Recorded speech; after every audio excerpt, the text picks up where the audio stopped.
Good evening, ladies and gentlemen, and welcome one and all to Speed Learning 4. First of all, I don't take for granted that you're here after a long day of work, so thank you very much. I know that you all work very hard for this institution, and many of you in your practice as well, so I really appreciate that. On top of that, you're willing to be here, contribute to the discussion, and be a part of this learning community, so thank you very much.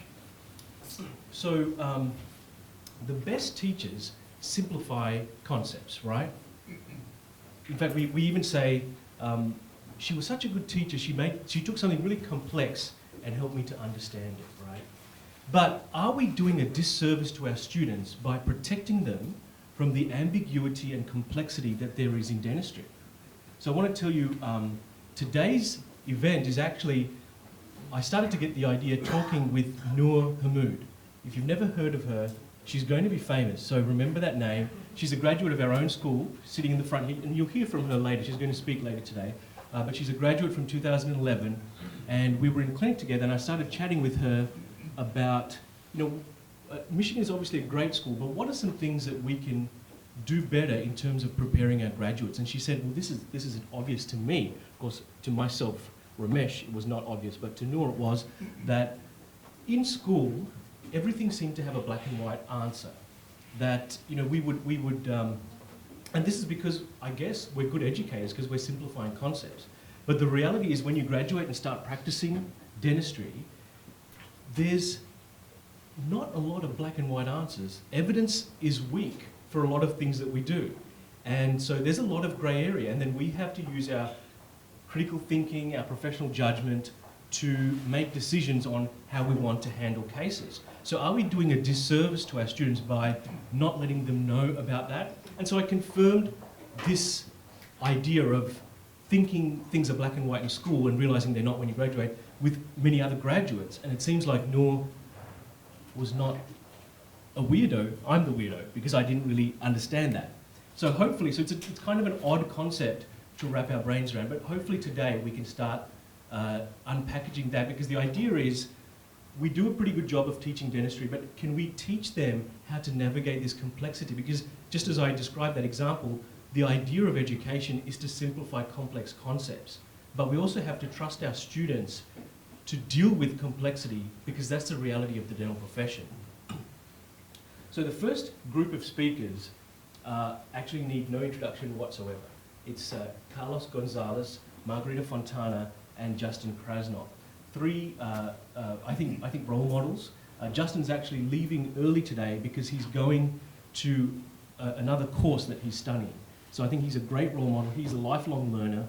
And of course, Carlos and Margarita's research achievements are astronomical. So a great group to kick us off. So Dr. Gonzalez and Dr. Fontana, I'm not sure which one of you is speaking first, but I invite you to the front, and please make them feel very welcome. I have the honor to be the first one. Now I feel that I'm guilty of, I know what I'm the first one. You were the one that generated this problem. So Dr. Nalia asked us to find areas where, we can have these gray areas of discussion. And we thought that decision-making for interproximal caries lesions is one of those, in which we have some evidence, and we have some areas that really are very gray, that are very difficult to decide what to do. And I wanted to we wanted to bring a little bit of discussion to what we know, what is being recommended today, what are those areas still that are quite gray, what variables really affect the decision making, in our opinion. First of all, as you know, this is from the ADA, and one thing you're going to notice within the initial lesions, they include lesions that reach the DEJ, and even lesions that are already in the dentin radiographically. And I suspect that might be a surprise for some people, maybe not most of you that show up tonight, but it is, this is within this group. Now, it is not limited to the ADA. If you look for classifications internationally, it's a radiographic classification is very, very similar, in which within the same category, and this time called initial stages, We have in the outer enamel and the inner enamel, including in this case DJ, but it's the DJ, and then the radiolucency limited to the outer third of the dentin. Now this group, this international group, recommend for those lesions that are initial, as you can see here, anything that you see there that says NOC is no operative treatment, okay, in general. And what they recommend is to treat it either with remineralizing therapies, infiltration therapies, or sealing approaches and things like that. And the ADA right now, they are discussing these recommendations, but I can tell you they're ready, they're going in the same direction, will be very, very similar when they come out. Margarita just came back from Chicago Sunday discussing these recommendations. Now the question is this black and white or not? And this is a little bit where these recommendations are coming from. This is an example of a study in which what they did was classify the lesions radiographically, and they place orthodontic separators and then clinically confirm the presence or absence of cavitation. As you can see here, the lesions that are in the outer half of the enamel radiographically, almost none of them have cavitation. In the inner half, about 10% of them had cavitations, then in the outer half of denting, about 40%, in the inner half of denting, about 100%. There are similar studies done in other populations. Usually they're teenagers, but usually they're very similar. Now, this information has led to some groups to change dramatically the decision-making when to restore or not. And this is data from Norway, and this is from 1979, in which some people were restoring lesions that were seen in the outer enamel. And you can see here, everybody was restoring lesions in denting. And then you can see the change over the decades. In here, for example, the most recent data in 96, in which they only restore lesions that are clearly into denting, and about 40 to 50% of them in the outer denting, and most of them in the inner denting. But what you can see here, that for the inner denting, which is these bars here, there hasn't been any change over the years. But you see that for the other ones, there's been a change, especially for enamel, in which, in this case, these groups, they don't restore lesions that radiographically are seen just in enamel. Okay? That seems pretty straightforward, right? Well, in practice, it's not. Okay? These ones, for example, here, I suspect that most of you will recommend restoration at least, to do something about it. Because they are clearly indenting, they are probably clearly half the distance from the DHA to the pulp. And there is now, in my opinion, this should be like a black and white area here. We shouldn't be discussing if these ones should be restored or not. Now, the ones that get more complicated are these ones down here. That radiographically, they seem to be in the enamel, maybe reaching the DHA, you might argue a little bit.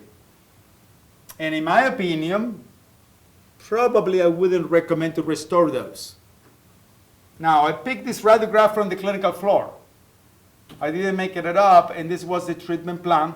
So just to show that we don't agree to these treatment plans perfectly. There might be good reasons for this. I just don't know enough about it, about the case. But just to let you know that from the student perspective, Dr. Gonzalez come, I tell them, you shouldn't restore those ones yet. You should try to manage them differently. And maybe Dr. Fontana will come later after me. He will say, we should restore this because A, B, and C. So far, for most of this group, the threshold is cavitation of the surface. So if you clinically can determine cavitation, even if radiographically you see that it's only an enamel, but you see cavitation, the recommendation for most cases is to restore, because controlling the disease process, controlling the biofilm with cavitation is almost impossible for any patient at increased risk. If the lesion is not cavitated, even if radiographically you can see it in the dentin. And I must tell you that all these lesions that appear in enamel, histologically you will see the sclerosis that are in dentin. Okay? So the determining factor is, can you control the surface, can you control the lesion? So if they are, for example, those lesions that they have a missing tooth because it was extracted, that you can see clinically the proximal surface. If radiographically they look indenting, but you see them clinically they are arrested, Doesn't make any sense to me that you restore those. Now, all those lesions in the DHA and the first third of dentin, in my opinion, is a very gray area in which risk factors and other factors come to play. It's a patient high risk, it's a patient all the, a lower risk, and then you can change the decision making. Now, very recently, Justin's study, because one of the arguments that we hear all the time that our population is different. We have a lot of Medicaid people, and they're high risk, so they are different from the data from the literature. This is data from our group. In this case, and Justin, please correct me if I didn't interpret the data properly. But these were lesions that were indicated, were treatment plan for restorations. And radiographically, 9 of them were in enamel, 21 of them were near the DHA, but didn't invade the DHA. 11 were invaded the DHA, and 36 of them were already crossing the DHA. And what Justin did was very carefully open those preparations and analyze to see if the surface was cavitated or not, and also analyze how deep within the tooth structure the lesion reached. What we found that those lesions in enamel, 89% of them were non-cavitated. These ones close to the DHA, but not in the DHA, 95% were non-cavitated. Those ones that were clearly inside the DHA, 82% of them were non-cavitated. Even those ones that were beyond the DHA, 61 of them were non-cavitated. This is in our population, our patients here, just to give you a sense of what we have and what we see. And now Margarita will continue here. At the end of the discussion, I think we'll have some time for questions and answers, right? So I'll be very, very brief. And those lesions, by the way, the purpose of the study was a little bit different, so I'm sure Justin will tell us a little bit more. It was a fascinating study. So I just want to tell you a little bit about clinical decision making and what data do we have. I'm showing you data here from our dental students, actually. The last row with the star was data from the faculty here at the School of Dentistry done in 2010. This is a survey that has been used in Europe for a while now. We have data from different countries on how people respond to this. There's a case attached to this on how it looks like. But there's questions. If this represents like this, if the patient is like this, which teeth would you restore immediately without asking any more questions and things like that? So I'm showing you there. The first row is our current D2s, then there's the D3s, the D4s, the students that just graduated, and the last row, like I said, is faculty, response of faculty in the school from 2010. We should probably update that and publish this data. It's sitting there in my desk. But I use this at the end of cariology, at the end of the first year, to have discussions about students once they've learned about cariology. We put this into place and we have discussions about what leads you to be more aggressive or less aggressive. And I think what you can see in the middle, where those lesions are just touching the DEJ or going into dentin, that's that threshold where clinical decision making is happening, where people are making the threshold between operative and non-operative care, and where you're getting a lot of the variability in decision planning. I'll go on to tell you that when you look at the literature about factors affecting dentist decision and clinical decision making for non-cavitated lesions, there's evidence out there. And most of the evidence suggests in general that the factors affecting our clinical decision making have to do with our own characteristics as a dentist, when we graduated, et cetera, et cetera. Patient characteristics, how likely are they to comply, or we think they're likely to comply, the risk of the patient, right? So we personalize the treatment. And the last one is the settings. Can we get reimbursed for some of these therapies that we would like to apply, but might not be practical for the setting in which we're working? And regulations, what do the laws and regulations say about doing these things? So we were very interested with this. So I have 2 more slides to show you. This is actually interesting data because it includes data of dentists in Michigan. So this is the beginning of an implementation project where we did a qualitative study. We contact dentists who they could only be involved with dental schools minimally. And if some of you participated in this, thank you very much. We had a telephone conversation with the individuals about reasons on how they deal with these issues of interproximal lesions. And when do they make decisions about restorative care or not. This involved dentists in New Zealand, Germany, and I won't say the US because it's really Michigan. Most of the dentists that participated from the US were Michigan dentists. And this is a qualitative study, and it's grounded in a behavioral theory, and I'm sure, I don't want to speak about behavior with Marita here because I'm sure I would not do it justice. But we identified a number of barriers and enablers to this kind of decisions, and they're listed here. So for example, from things about patients' behavior and poor oral hygiene, things that we feel uncomfortable that we don't think are gonna change, right? To things about lack of financial reimbursement. To issues of unsupportive or uninterested colleagues. Well, I don't want to do something that is different than everyone else doing around me. To consultation time. This takes time to talk to people about changing behaviors, and we don't even know if we can get them to use the toothpaste that we want, et cetera, et cetera. Not participating in professional development courses, for example, or doing the same thing that we learned when we were in dental school without changing over time. The sense of regret or stress that we are not providing what we think is a definite cure for this process by putting a restoration. And the belief that once the lesion reaches the DEJ, it needs to be restored. Those were the themes that we didn't provide the themes, by the way, we let dentists talk, and these were the themes that came out regardless of country. I'm showing you percentages from Michigan just out of curiosity. So for example, the financial barrier was a huge one. People would mention that one. That would come up in all the conversations. 70% of the time that we would talk with people, that was a driving factor in the decision making. And you can see examples of some of the other ones. And I'll end up telling you the enablers. The good things is that there's things that we could do to make things a little bit different. So from the first three circles have to do with beliefs and understanding. We believe remineralization can occur. We believe that a lesion can be halted. We have knowledge about the surgical cycle, so once we cut that tooth, that restoration will keep coming back, and we'll keep having bigger restorations. We have supportive colleagues and a supportive environment in which we can work where we're not the odd person, but we have an environment that is supporting us. We take continuing education courses that teach this kind of principles. We work as part of a team where this is the norm. We have a sense of professional satisfaction that we're doing what is best for the patient, and we have the necessary resources and time and reimbursement to do what we have to do. And again, I'm putting there in red examples of two of the things from Michigan. There's variations in different countries, interesting on what people respond. From Michigan, of some things that people said, this would really be things that would make a difference in making me go one way or another. So I'm finishing here. I'm sure Justin is going to provide a fascinating perspective as well. So the message here is that there's some consensus in the literature about how this lesion should be treated. The treatment should be personalized to the patient and the individual and the condition. And there's a number of things that affect the decision-making process that have to do beyond the patient, that have to do with the environment where we're working. So thank you, Justin, your time. Hi, you all know me. I'm Justin Krasnoff. I teach. I'm an adjunct in 2 Blue, and the material that I'm going to show you comes from my master's thesis, which I just defended at the end of March. The thesis did not involve decision-making, although I'll be happy to speak briefly about that.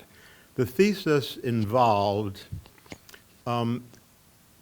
viewing radiographs in the default modality, that is in the way they come up, changing the contrast and brightness, and also using the DEJ enhancement modality to see if there was a difference in the way 2 calibrated examiners would measure the lesion depending upon what modality they were looking at. And it also looked at whether there was any difference between them. We then compared the radiographic findings to the clinical findings. I dissected 77 lesions, and I'm the poster child for why you shouldn't do a clinical master's thesis, why you want to do a laboratory one. But Ron is laughing because he supplied a couple of the cases for me, and he knows what went into everything. I think one of them is actually on the slides. But anyway, I dissected the 77 lesions, and then we categorized them, as you'll see, in one moment. This is 20, the lesion on 20 DO. Now, I did not select any of these cases. These cases were all treatment planned in any one of the 4 VIX clinics. And I specifically asked people to let me know about any lesion that, these are the instructors, not the students, to let me know about any lesion that they treatment planned, which they believed was in the inner half of the enamel, but that did not go to the DEJ. Inner half of the enamel not going to the DEJ. So this is what we wound up calling a type 1. This lesion was very minimal, it's just decalcification. This lesion really shouldn't have been done.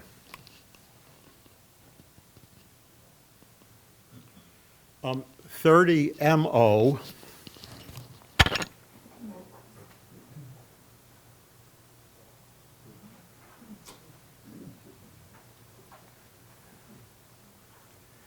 This lesion,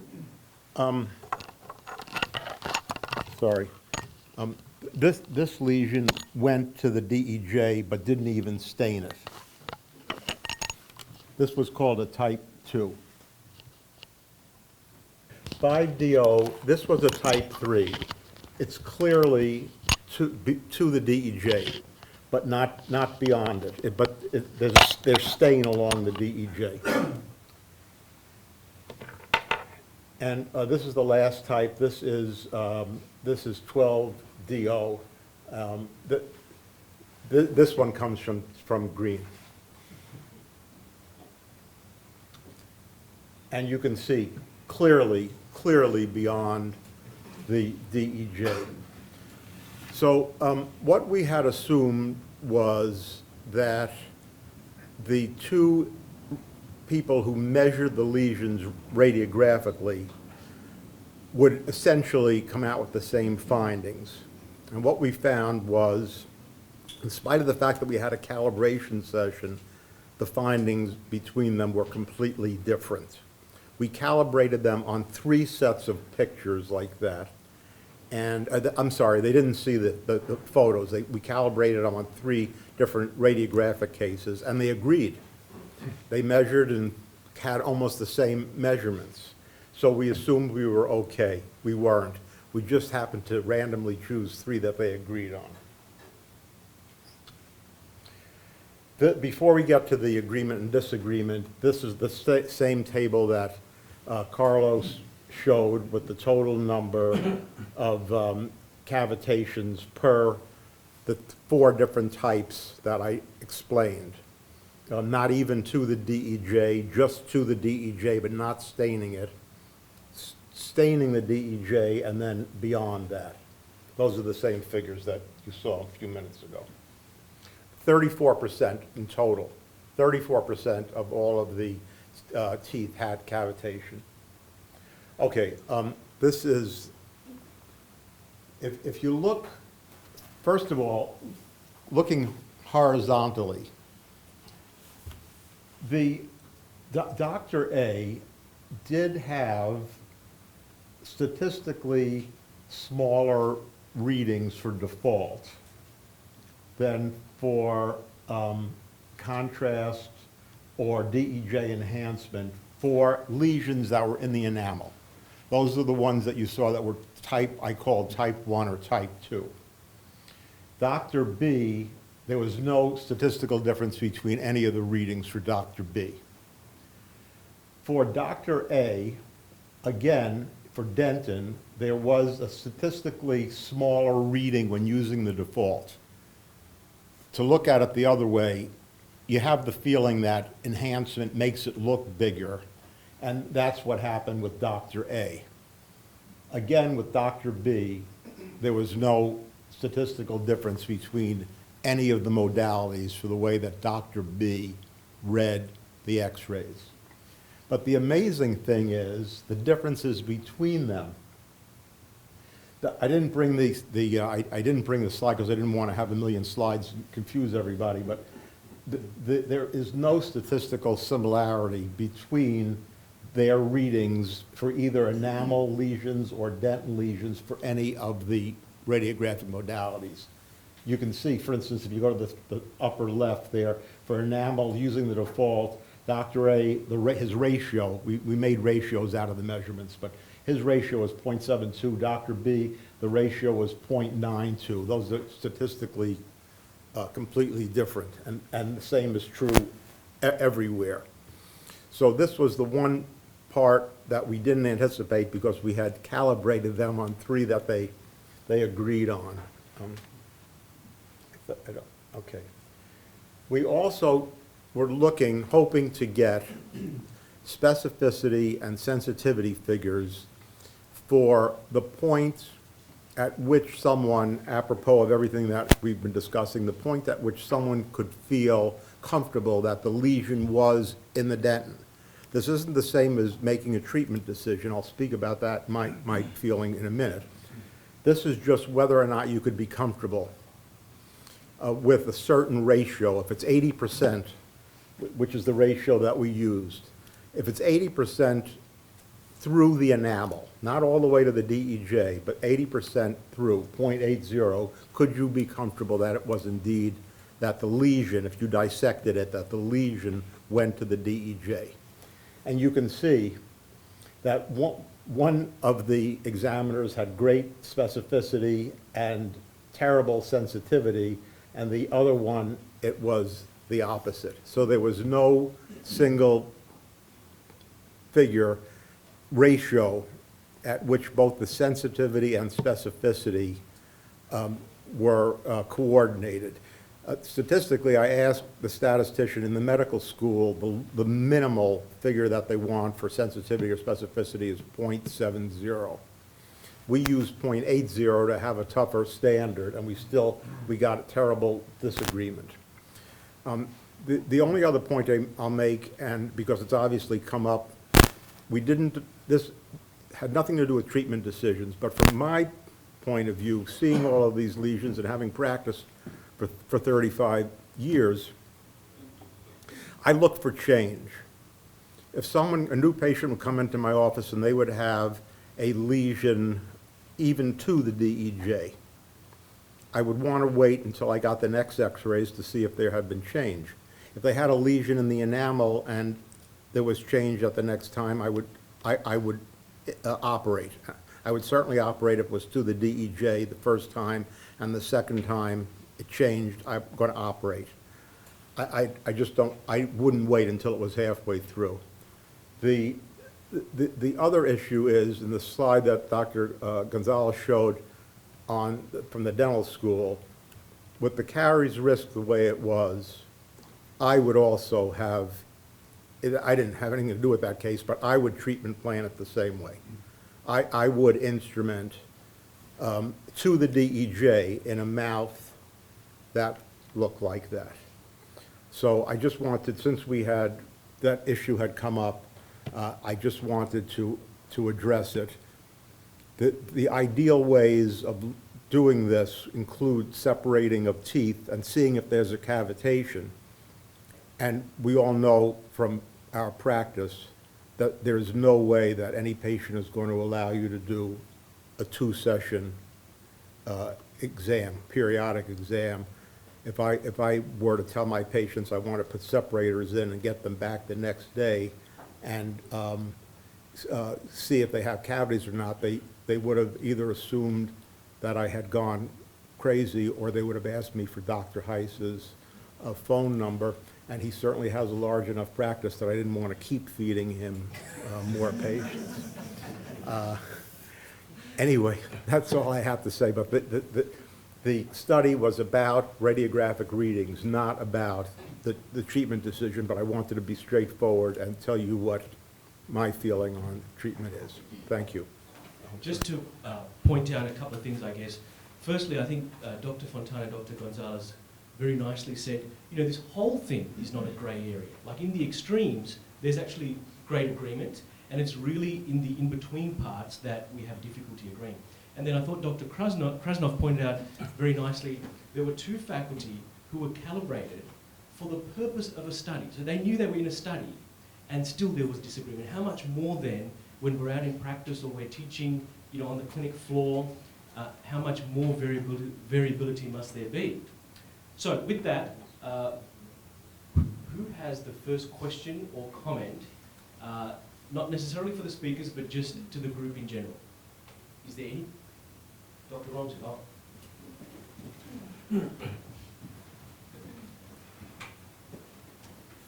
sure I'm not the only one to have this question, but it comes down to board lesions. Those imaginary interproximal areas of decay that we're all asked to look at between January and March. And I try to identify them and say, if it's not well past the DEJ, don't even think about presenting it.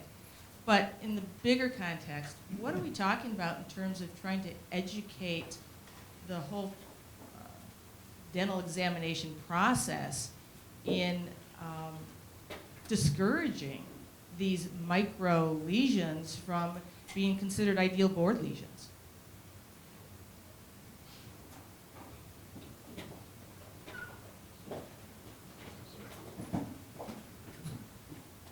So I'll make a comment there. I certainly don't speak for any of the examining boards, but we have tried to work with the examining boards, and I think you will have seen, I'm trying to not get in Tracy's way, you will have seen changes over the years, especially for some boards where they would accept in the past enamel lesions radiographically, and there's some boards that don't accept that anymore. They have said, no, that's not appropriate. The lesion has to be clearly interdentin to be able to fit the board criteria. So that slowly, very slowly, given the evidence, the pressure is building to be more receptive to what the evidence shows regarding, even in high-risk patients, that these lesions can actually be arrested by non-operative intervention and non-operative means, and that part of the decision is not only how severe it is, but whether it's active or not. And in some of these patients, if we have history that the lesion is arrested and hasn't changed, we should not be intervening in lesions that are arrested. And that's a principle that we have the luxury here in the school. Many of our patients are patients of record. The students inherit them from one student to the other. And we should be asking them to look at past x-rays and look at that history. That history is your gold standard. It's better than anything else that we can do in one appointment. So the answer to your question is, unfortunately, the regulation is still pushing us to have students go to the smallest bound of what is allowed. And really, the board doesn't say that the lesion has to be that borderline. It allows for a wide range. It's just the students pick the simplest and the easiest one and go for the lower end of the spectrum. The spectrum has been moving more and more towards what it should be, but it's still very, very slowly, and it's still very artificial. So as long as that barrier exists there, unfortunately, it's like we're teaching double standard. We say, this is what you should do in most of the cases, but for the board, we're going to have you do this. And the students leave confused, unfortunately. So that's all I'll say. Any other comments?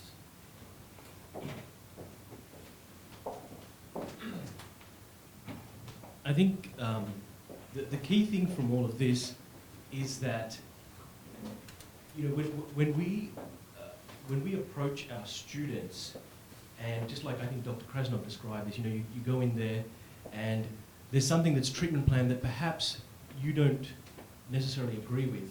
Sometimes that's an awkward time for us because, we're thinking, what will the patient think if I change the plan here? And it might be that you don't wish to treat and the patients come all the way and, they were scheduled to be treated and you think maybe we can prevent this. And so I guess the idea here is that find a time to have that discussion and unpack that with the student, because that's actually an important experience, because there's a complexity that they will face all the time in practice. The fact that lesions can be handled in multiple ways. The one thing that I heard Dr. Krasnov, Dr. Fontana and Dr. Gonzalez agree on is to watch these over time, to look for trends. And so that's something, in all the ambiguity, there's something that we can agree on. Did you have a comment on that? Sure. Yeah.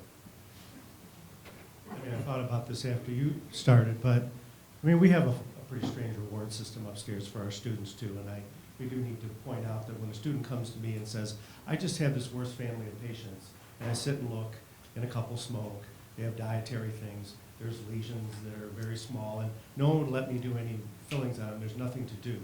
And then someone else comes with a long treatment plan that may have a number of these lesions that some of us would question.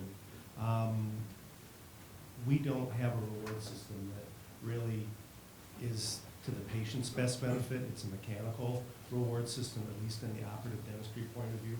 So I think students see things more with their eyes. When I sometimes look at these cases, it's like, I don't understand why you're doing this. Well, Dr. Nalia said I could do it. And it's always somebody else told them to do it. And then what do we say back? Well, then what do you think? Dr. Nalia's not here, I would see him. So what do you think? I don't think we should do it either. Okay, this was a good discussion, but it didn't get their reward that day. They're CEUs. Yeah. Okay.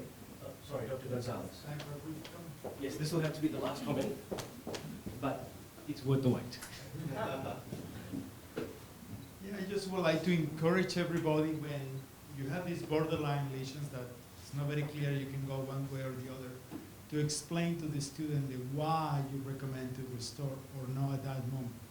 Either because there are factors, it's because clinically maybe you detected the cavitation, or because whatever reason, but explain to a student why maybe you changed Dr. Gonzalez's previous recommendation, or because whatever.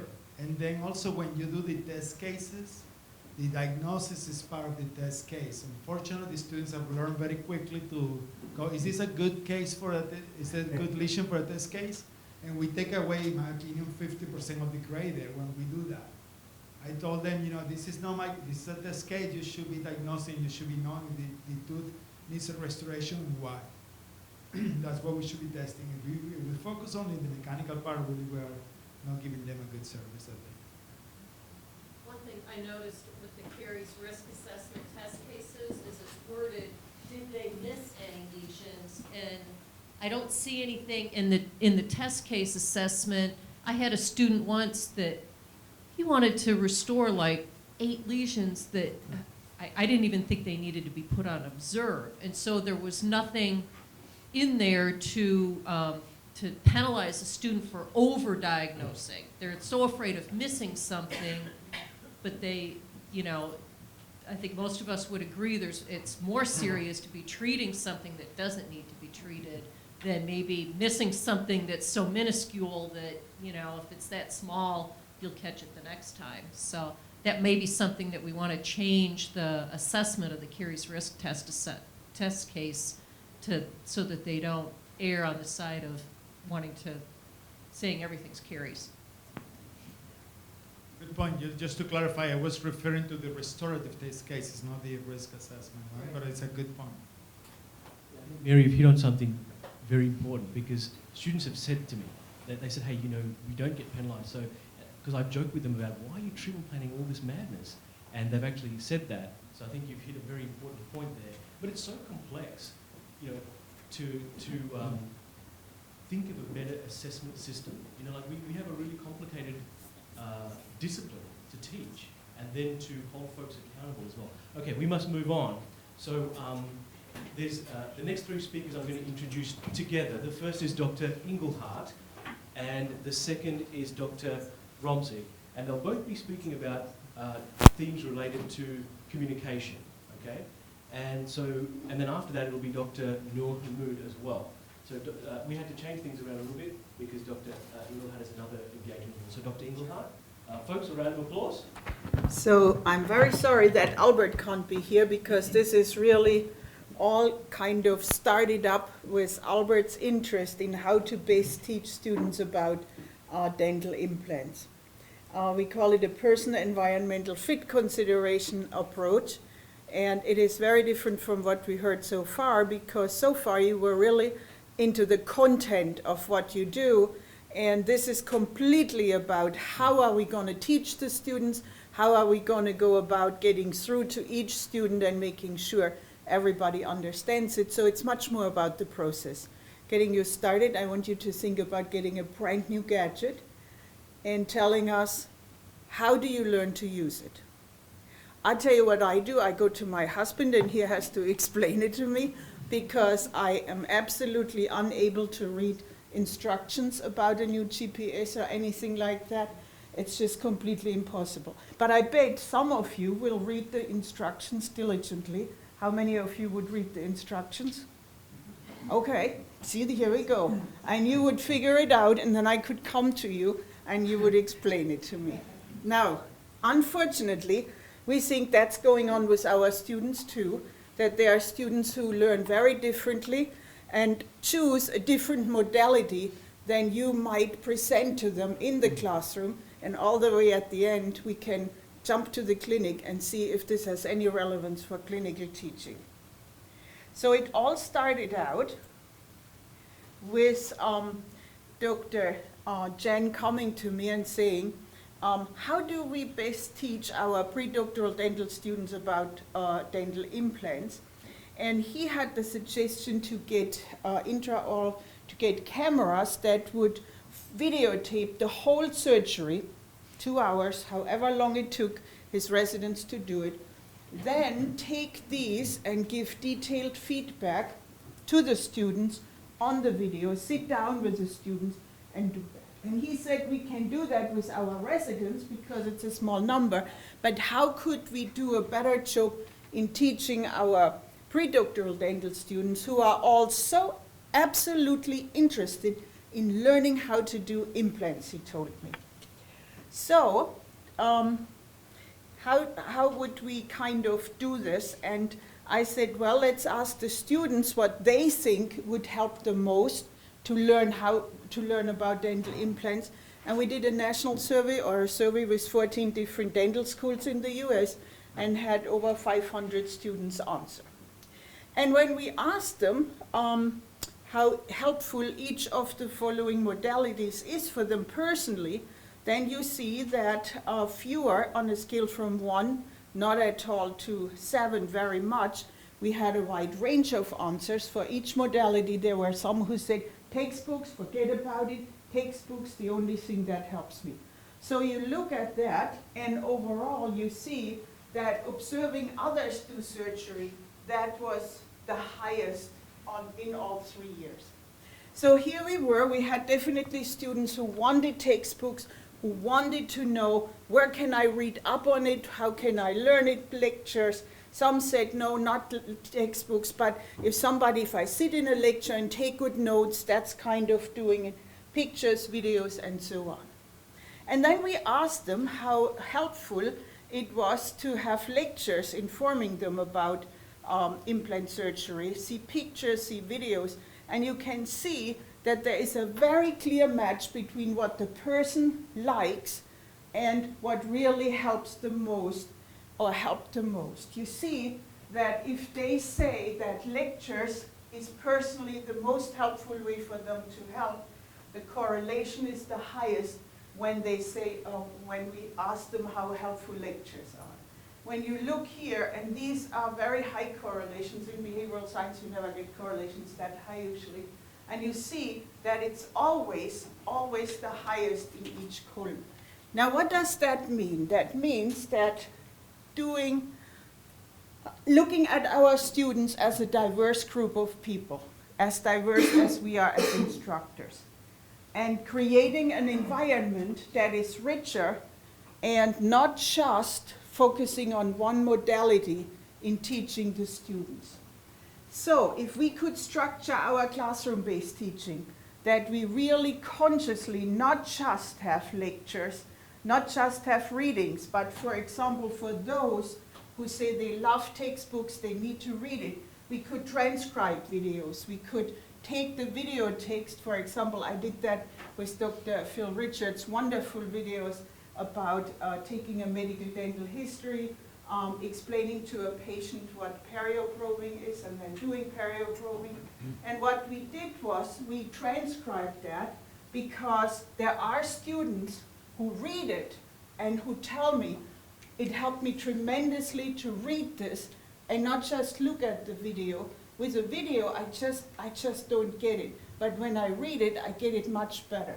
And so if we would find ways to match what the students function best with what we offer them in the classroom-based setting. And for the last minute, when you look here, Edgar Dale has this wonderful overview of 10% what we read, we remember 20% of what we hear, and so on. Perhaps it's not as easy as this, but perhaps it is that we have students who remember 50% of what they read, and others who remember absolutely nothing, and that we have to find ways to match that. Now, when we do that, and I wonder if you have any kind of thoughts about how this could translate into clinical teaching too. It's very obvious to Albert and me how it translates into classroom teaching. But when you are in a clinical situation, it's very much a structured interaction, verbal interaction between you and the student. And not every student might benefit maximally from that or optimally. So that was all we wanted to say. I need to know, am I on timer?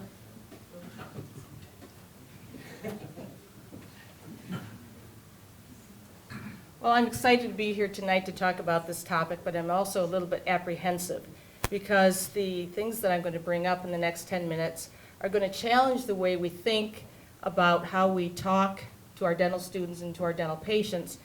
And I hope that it's thought-provoking, but at the same time gives you some opportunity to consider different ways that we might be able to tweak the things that we say to our students up in clinic to help them understand that the way we say things to patients impacts their perceptions of what we do, impacts the quality of what we do, and impacts the value of what we do.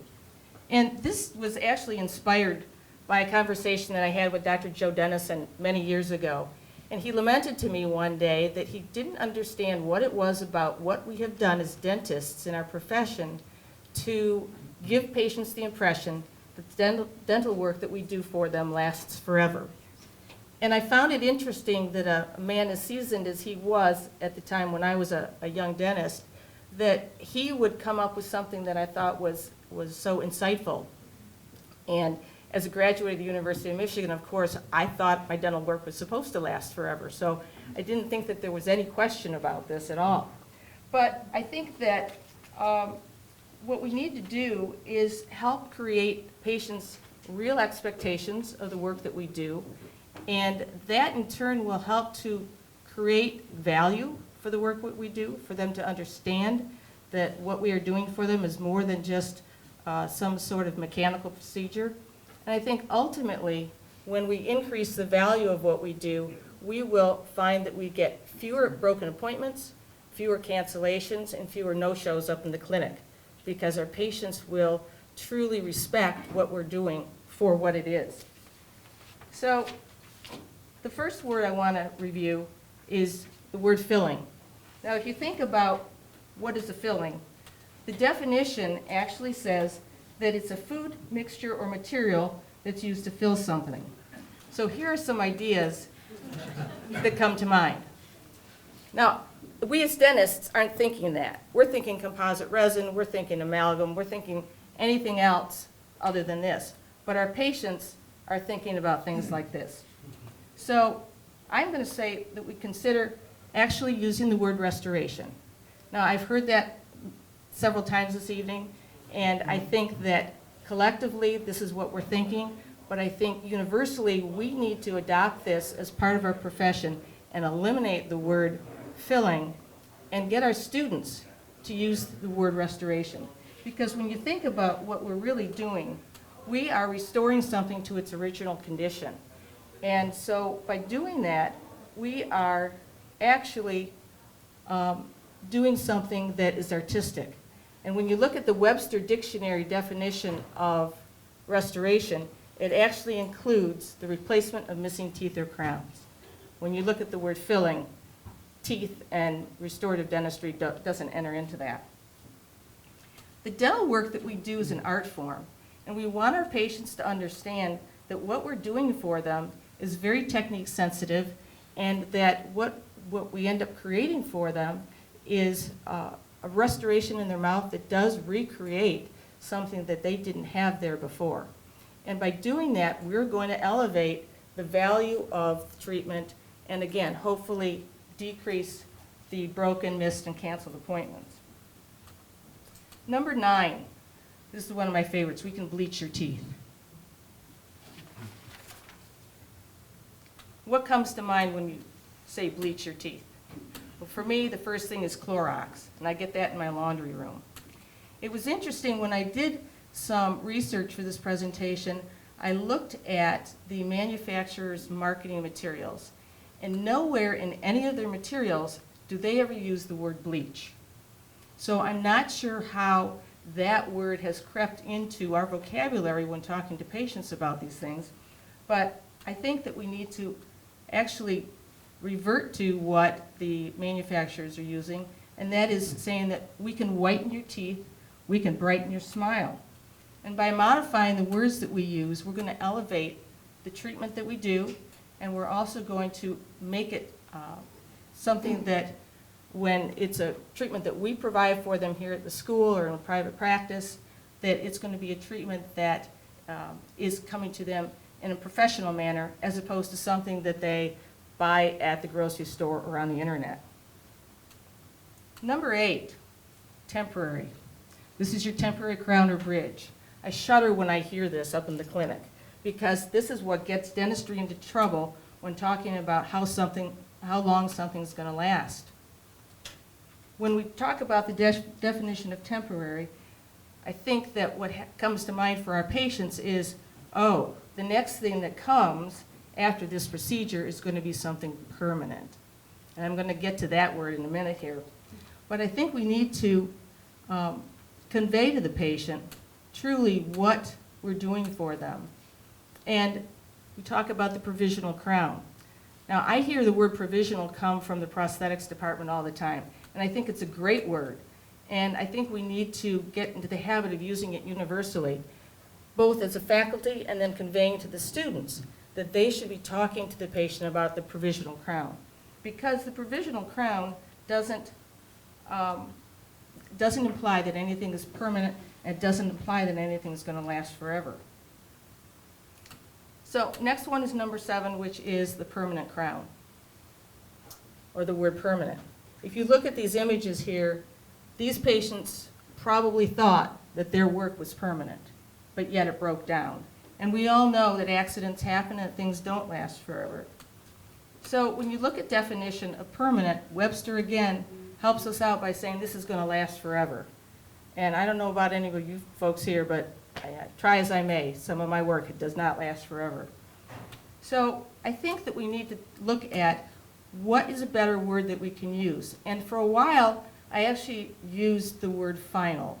This is your final crown. And I got to thinking that that implies too much. And so I'm going to propose that we say this is your finished crown.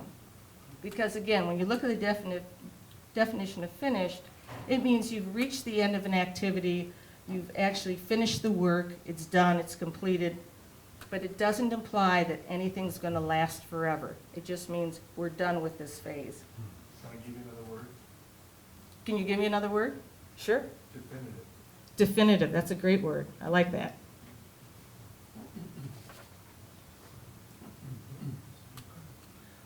Okay, we're going to digress a little bit here, and I want you to meet Dr. Patchit.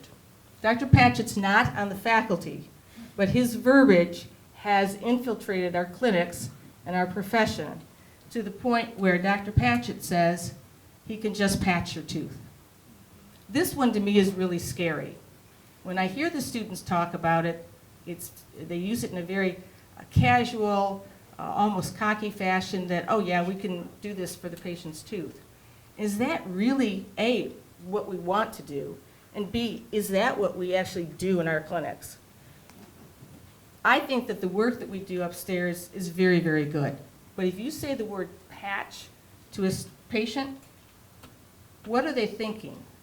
By definition, it's something that's done in haste or it's shabby. Do we want our patients to be thinking that things that we do for them are going to have that end result? Think about things that are patched. Think about what patients that are in our clinics are thinking. And we live in Michigan. This is what's patched. And how durable are those patches that we get? Not at all. So I'm going to consider we just say we can repair your tooth, because that's what we're doing. Absolutely, there are times up at clinic where we cannot do the ideal dental work that we want to do. But there are things that we can do to help intervene, to help repair, restore a tooth, and give it a little bit more longevity without conveying that shabby or that casual approach to restoring their tooth, because they don't want something in their mouth that's patched.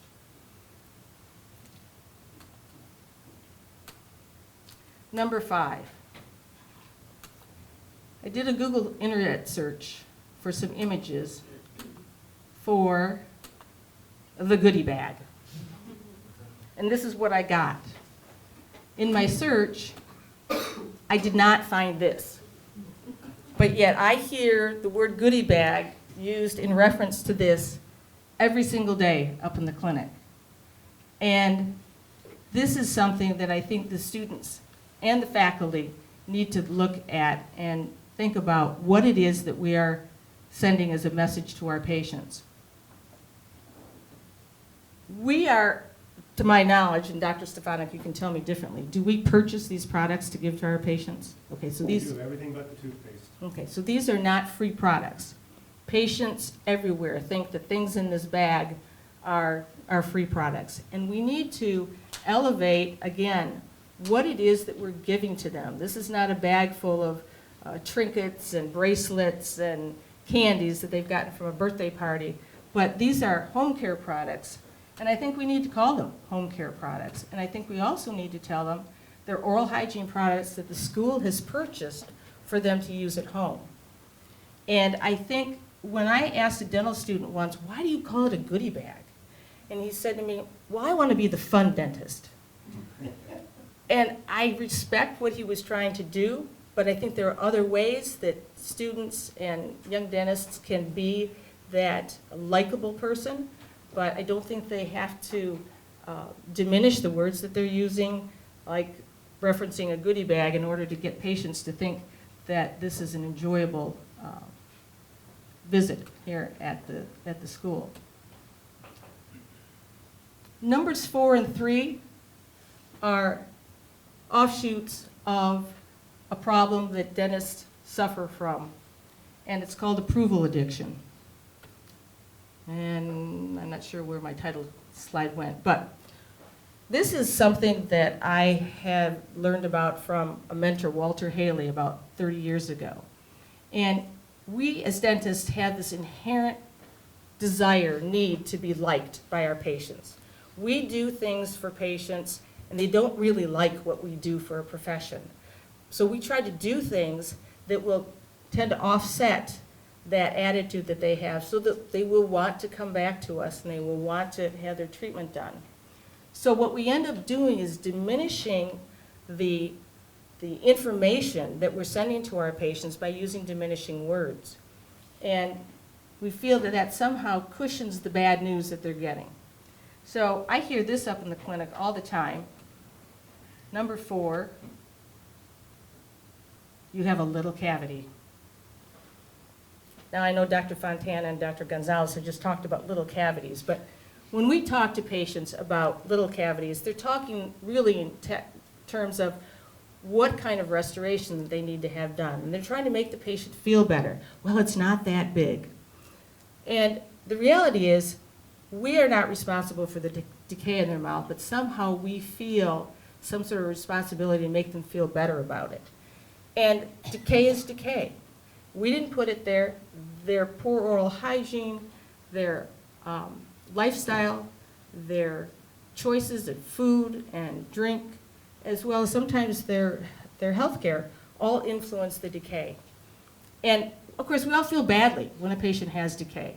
But I think we could very simply say, you have decay in your tooth, and the good news is that we caught it early enough before it got too large. That doesn't make the patient feel bad. In fact, it makes them feel better that we found it at a point where we can restore it before it becomes problematic. So number 3, you have a little gingivitis. Is anybody here from Perio? Okay. Can you explain to me what a little gingivitis is? It's a blessing. It's a blessing. I did an internet search for images for little gingivitis. This is the first one that popped up, and the title underneath was acute necrotizing ulcerative gingivitis. So Google thinks this is a little gingivitis. Imagine what our patients do when we tell them they have a little gingivitis, and they go home and they Google, and this is what they come up with. They're totally confused. How about just telling them, you have gingivitis, and the good news is that we can treat it. So it leaves it very positive for them, and they end up feeling as though there is hope for the treatment that's being recommended for them. We're getting near the end. Number 2, it's just a cleaning. Does anybody else up in clinic shudder when I hear a student say, well, Dr. Romzik, my patient's here today for just a cleaning? And I think, oh my goodness, just a cleaning. I think this is what it diminishes the concept to. And really, is it just a cleaning? We're updating their health history, we take and record and assess vital signs, we review and investigate their concerns, we do a periodontal charting, we do a hard and soft tissue exam, oral cancer screening, oral hygiene instruction. We eventually get around to doing a preventive prophylaxis or therapeutic treatment of their gingivitis or periodontal maintenance procedure, and a topical application of fluoride. That's a lot for a patient who's getting just a cleaning. And if we say just a cleaning, then what is the patient thinking? And I had one in my office last month.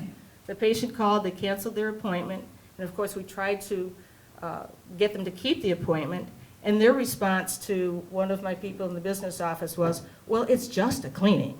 Like, what is the big deal? Well, if we are not saying the right things to our patients, they're not going to think it's a big deal. The other part of that is making our hygienists feel like the services that they're providing are valuable. When we say it's just a cleaning, how do you think our hygienists feel? I think it makes their profession feel diminished, and I think it devalues the treatment that they're providing. I think we've got to reframe patients' perceptions of what the treatment is that's being provided. And I think we just need to call it what it is, a professional dental cleaning and oral health exam.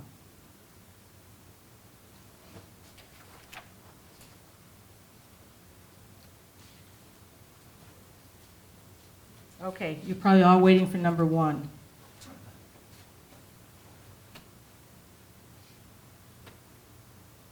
If there's one word I would hope that we could eliminate from our vocabulary in school and in our profession,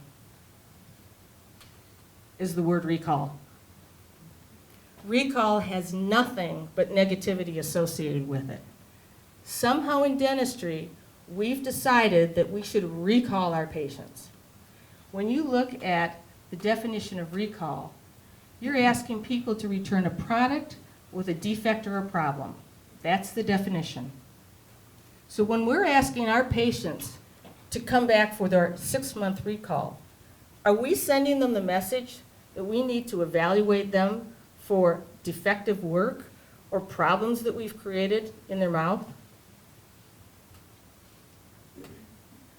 When you look at the negativity associated with recall, especially here in Michigan, it's all about vehicles. It's all about defective airbags and brakes and tires and those kinds of things.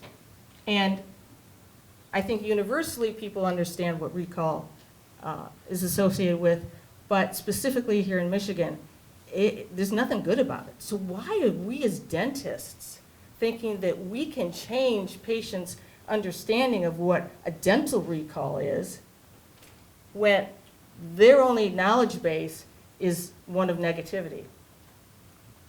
So I'm going to say that we got to come up with something, anything other than the word recall. In my office, we use continuing care. I'm not a big fan of it. It's something that was kind of an offshoot of our dental software program, and it works. Thinking about this program, I think there are some other things that we could do. Oral health maintenance visit, great acronym, OHMV, the dental school is great with acronyms. How about oral health maintenance care, OHMC? There's, I'm sure, a lot of other ideas that we could come up with. But the reality is we are the University of Michigan. We are the #1 school in this country. And I think we can do better in coming up with a word that would encourage our patients to return for periodic evaluations. And we're the leaders in best, and I think we can and should be doing better. So to summarize all of this, we need to have a better self-awareness of what we say and how we say it, and it can allow us to transform the expectations of our patients and enhance the value of their care, both here at school and in our private practices. It can also help us transform the education of our students so they develop better and more effective communication skills for use throughout their career.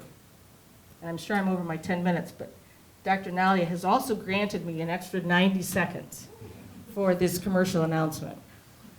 Have you all seen the newly minted University of Michigan School of Dentistry flag? Yes? How many of you own one? Not very many.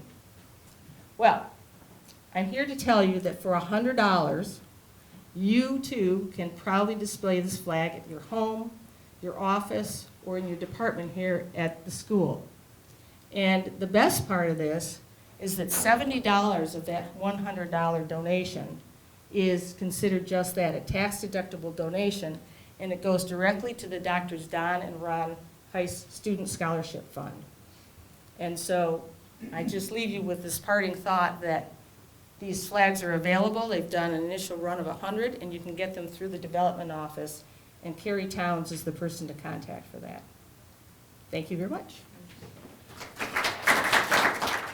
Hi. So first, I'd like to start off by telling you guys how this lecture came to be in the first place. So one day I was up in clinic with Romesh, and he asked me, knowing that I'm a relatively recent grad from the University of Michigan School of Dentistry, 2011. I see a lot of my old instructors here, so hi.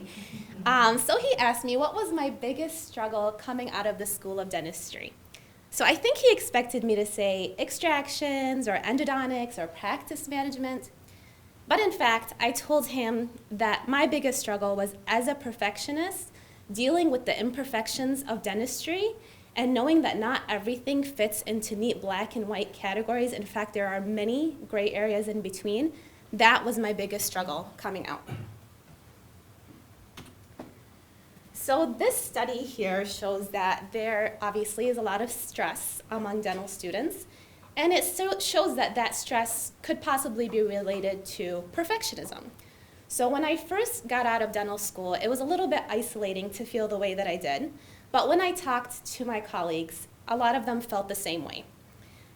There's obviously, it would be nice to have more studies to correlate perfectionism and dentistry, but it's still very interesting to think that many of our students here are in fact perfectionists and have similar problems. So most students who graduate here will become general dentists. And general dentists vary a lot in what they do, but there are some things that are considered the bread and butter of general dentistry. And to me, those are treatment planning and restorations. So these two things alone have a lot of gray area, as we saw from the first three presenters. So by themselves, they have a lot of gray area. But there's also other things that general dentists can do, such as extractions and perio and endo, which have their own gray area. But let's just focus on caries removal, which is also what the first three instructors, and I really appreciated all you guys' input on this. What we do know is that conventional and traditional methods are being challenged. So when I left dental school, I knew there was a spectrum of conservative to liberal, but I just didn't realize how vast the area was among dentists and how they practiced. So in dental school, we were taught, obviously, depending on the depth, about complete caries removal, about direct pulp restorations, indirect pulp restorations, stepwise caries removal, which is when you remove most of the decay, put a temporary filling, bring back the patient, and then do a final restoration. But we were told that most dentists don't do this, which I'm sure most of you guys already know. Now here's the interesting part. It wasn't until I was just about to graduate that one of the clinical instructors told me that I could in fact leave a little bit of decay near the pulp in an asymptomatic tooth under a final restoration if I was worried about going into the pulp. So that was shocking enough to me. And I obviously there's studies and research about this kind of stuff that I looked into later, but I wasn't really taught it in dental school. And at what stage to observe and at what stage to restore. So we were taught when we left dental school that beyond 50% of the enamel, it should be restored. And kind of what helped reinforce that is the boards, as Dr. Rumzik said. I mean, what better standard can we use than the boards, which helps determine our licensing, that that's the way it should be or the ideal that we should adhere to. So that's what I was kind of doing, and I considered myself more on the conservative side of the spectrum. However, it's not an exaggeration when I tell you, when I was up in clinic and talking to Dr. Gonzalez, and I learned about his research, it shook me to my dental core to learn that you could, in fact, wait, even if it's beyond dentin, so long as it's not cavitated and asymptomatic, that you may not need to restore. So just knowing this alone expanded the conservative side of the spectrum for me a lot and was just very interesting. So I have a few ideas that I think can help students transition from the school environment into the real world. So I think, and I know Dr. Engelhardt was talking about all the different modalities. For me, I think it would be nice if we had a lecture format that would talk about the grayscale, what is on the grayscale, what is off the grayscale and completely wrong, and even the stuff that's on it, what's the evidence base behind that? Like going in through the research and just specific, like instead of teaching a little bit here, a little bit there, just specifically talking about the grayscale. And this is probably impossible, but it would be nice to try to get clinical instructors on the same page, or at least to be more aware of the grayscale. So in dental school, we knew that there was different instructors who planned things differently. So that by itself did show me a glimpse into the spectrum. The problem is when one instructor would come and he or she would change a treatment plan and kind of give you the impression that what the other dentist was doing was not correct. Now, because we all respect each other, this was never explicitly said, but it was the message that was received. So what I would like to be what I would like to see it more is for an instructor to say, while what the other instructor treatment planned is not incorrect, I prefer to do things this way. And obviously we know there's many ways to do things. Teaching students coping strategies. I love this one, and this was brought up at the last speed learning session, and I cannot remember who brought it up, but I really love it. So dealing with these issues when I left dental school while holding myself to high personal and professional ethics made all of this just very stressful. I always wanted to do what was right by my patients, but what was right was not always very clear.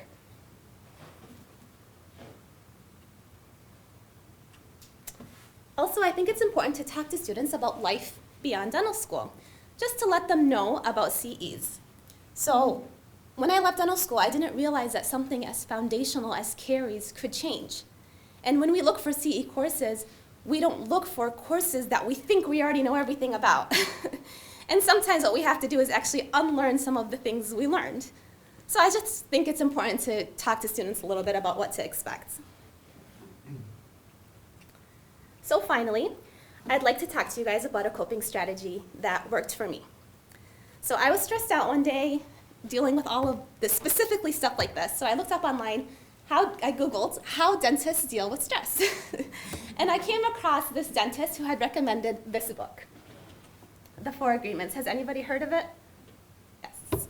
It has a lot of great reviews on Amazon. Anyways, so one of the agreements that highly resonated with me was always do your best. Now, this isn't really something new, that I'm sure you guys have heard this before, but he brings in a new perspective. He says, under any circumstance, always do your best, no more and no less. So never do less than your best, we all know that. But the no more than your best was interesting. So basically, it's impossible to do beyond your best. And your best is always changing based on a multitude of circumstances, including your knowledge.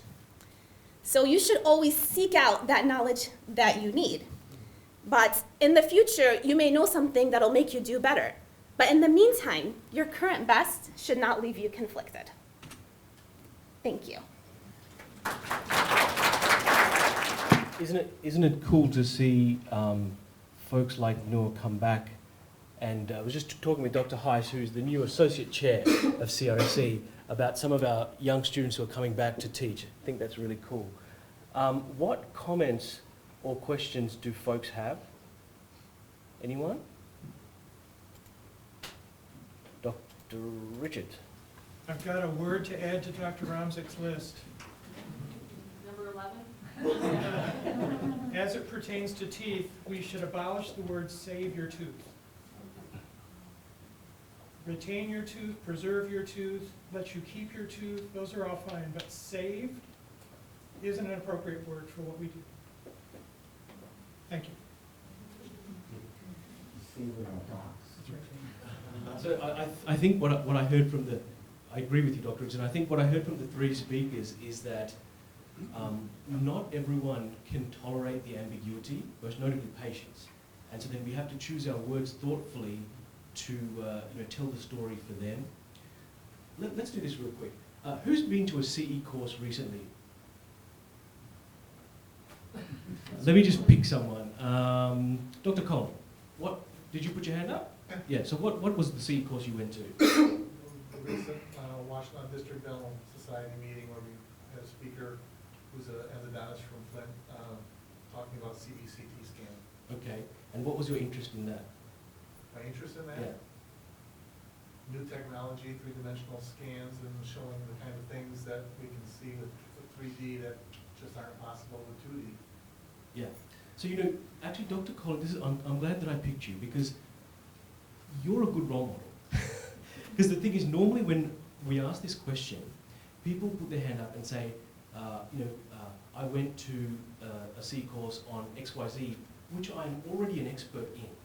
Like, I'm getting better and better at this one thing, but like Dr. Hamoud said, there are these blind spots that lay dormant forever. But you actually went to an endo course, which is interesting. But usually, when I ask that question in a room, so one of my interests is special needs dentistry, and the last course I went to was in special needs dentistry.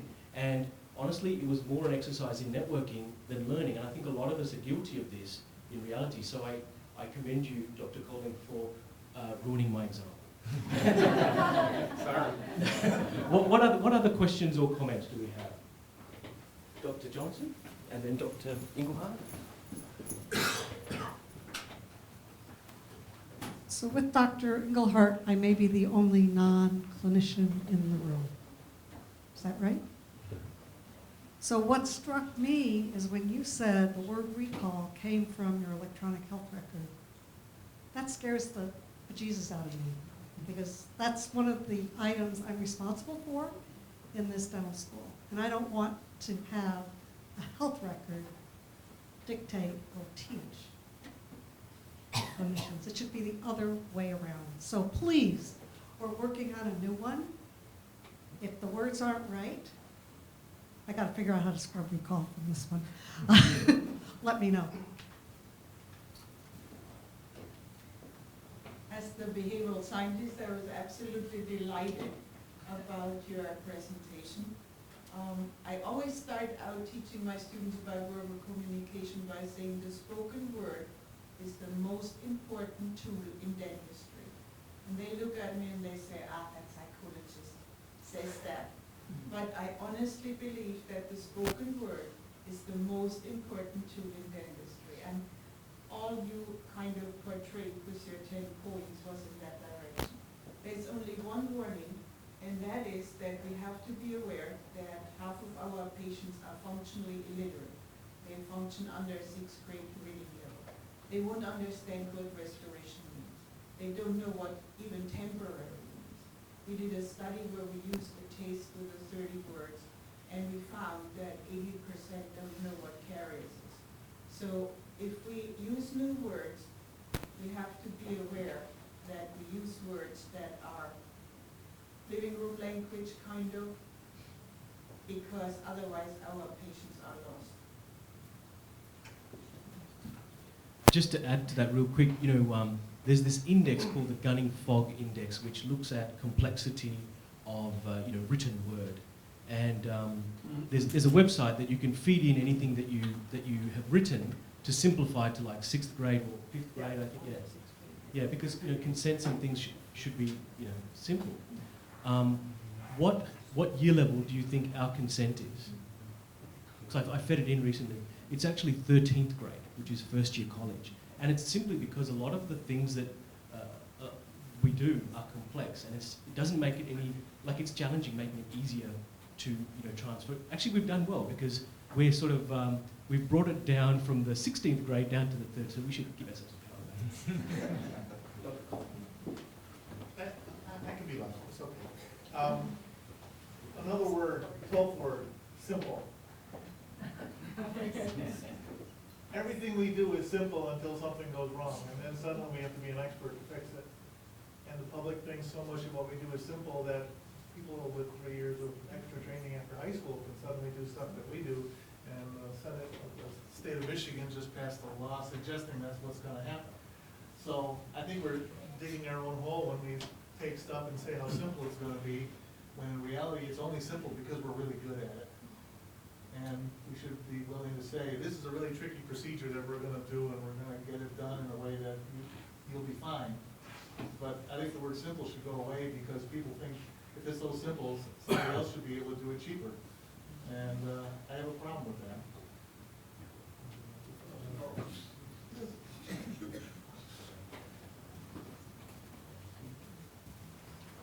So for recall, I think a simple word is just recare. Yeah, okay. Not the first. I'm going to make a note of that. For the approval addiction thing, it's a question more than a comment of, do you think it helps to depersonalize it, setting your tooth, the tooth? I think with the reading level and the fear and anxiety, sometimes people turn off as soon as you say your something has a problem. Same with students in education. It helps me to explain to patients when I depersonalize it and say, this tooth has a problem. I can help you fix it. I'm your advocate. You said you didn't say it. Okay, folks, we've got to keep going. We have 3 more speakers. Firstly, Dr. Jeff Wang, who is the new pre-doc director of Perio. He'll be followed by Dr. Steve Stefanak, Senior Associate Dean, and then the former director of pre-doc Perio will have the last word. All right, thank you, Ramesh. Thank you, everyone. So thank you for, first of all, thank you for the invite and having me in this program. And thank you for everyone for staying this late. So I really like this topic to discuss about the gray area. I think that's where critical thinking applies. So in the next 10 minutes, I would like to discuss about the gray area, the gray debate on tooth extraction. And we face this scenario every day. A tooth, lose a lot of tooth structure, whether you should go through crown implant or not, we're just replaced with dental implants. And it's an extremely complicated process, and we have to do it in a very short period of time to convey the information to our students and to our patients. And it's not always easy. Sometimes we make them confused, so sometimes we have to show our authority to make the process faster. So here, I would like to focus on the scenario where tooth that may need crown implant or to replace with implants. And I don't know why it's cut off, but I'm going to share some of the original data here in this house about the survival and success rate of both therapies, tooth after crown lengthening procedure and dental implants, what are their successful rate in this institute? And what can we learn about those past experience? And then we're gonna share some information about how we can analyze those prognostic factors. And again, this is extremely complicated process, and do we have enough objective information for us to convey that information to our patient? And I would like to challenge a certain statement that we often convey to our patients. And in the end, I will talk a little bit about cost-effective analysis. So coming back to this case, it's a 43-year-old female. Whether we should extract or not, I think there will be a huge debate. It could be either way. So those are the borderline cases we're struggling every day. And how can we convey the correct information or have a balanced report for our student and our patients? And of course, we have to consider different factors. What's the remaining tooth structure? Is it mostly on the buccal and lingual side where the furrow length is most needed? What's the periendal condition? What's the oral hygiene, compliance? What's the extent of crown lengthening? It's going to compromise the frication involvement. It's going to compromise the adjacent tooth after the osseous recontouring. What's the opposing tooth? Is it with partial denture? Is the patient a Broxer? And about systemic factor, whether the patient has high caries risk or not, or if the patient have past history of fracture. And I would say this is one of the main determinants we learned from our retrospective study, which I will share later. And of course, we also have to consider patient factors. What's patient's past history, past experience about root canal? Some patients are just frustrated with root canals and fracture. And we should take into account about patient's preference. Of course, the patient's age and cost. And how can we bring all those factors in a short period of time, in 3 minutes, to discuss with our student and to our patients are almost impossible. So here are the most common statements we conveyed information to our patient. So in general, implant therapy is more predictable with a similar price. Number one, dental implants have better longevity. So I would use some original data here to challenge a statement. Is it really longevity, or is there something wrong with it? And we usually say this tooth has a poor prognosis. So what does it mean by a poor prognosis? Does 83% 10-year survival consider poor prognosis? I think only patient could decide, right? And then we always kind of convey to the patient that if you're going to preserve this tooth, you will need to have a lengthy procedures. You have to have root canal, post and core, crown lengthening, and crown. And for the implant, it's very straightforward. We just place the implant in, and then everything will be fine, and it's predictable. And the price will be the same. All right, so here I'm just trying to make a balanced report. It's still a great option, but I'll talk about it in the end. So what is the implant success here at University of Michigan School of Dentistry? So this is a thesis project by one of our graduates, Alex Lind. He is now a faculty at Marquette, moving to UCSF right now. So he reviewed more than 500 implants done here, restored more than 2 years. All right, average follow-up 6 years or so. Survival rate, not bad, 95%. It could be better. But what about the success rate? Any guess? I guess we don't have time for guessing. So it's 84%. All right, 84%. So 16%, even only after 6 years, there are 16% of those implants have some kinds of complication, either prosthetic or biological complications. 6 years. This is one of the examples. So number 19, this could potentially be saved by crown lengthening preservation. And this is time of implant crown restoration, 2010. And this is 2017. I think the light doesn't show, but a huge defect, a huge bone loss. So what can we do at this point? The patient is still at the 50s. We still expect more than maybe 30 years of service needed. What can we do? So this data is consistent with the literature that now we're seeing more and more problems with the implants, and it always occurs after 6 or 7 years. In the beginning, everything seems perfect. So this is a literature that shows patient with past history of periodontitis, we have 90% survival rate after 7 years, okay?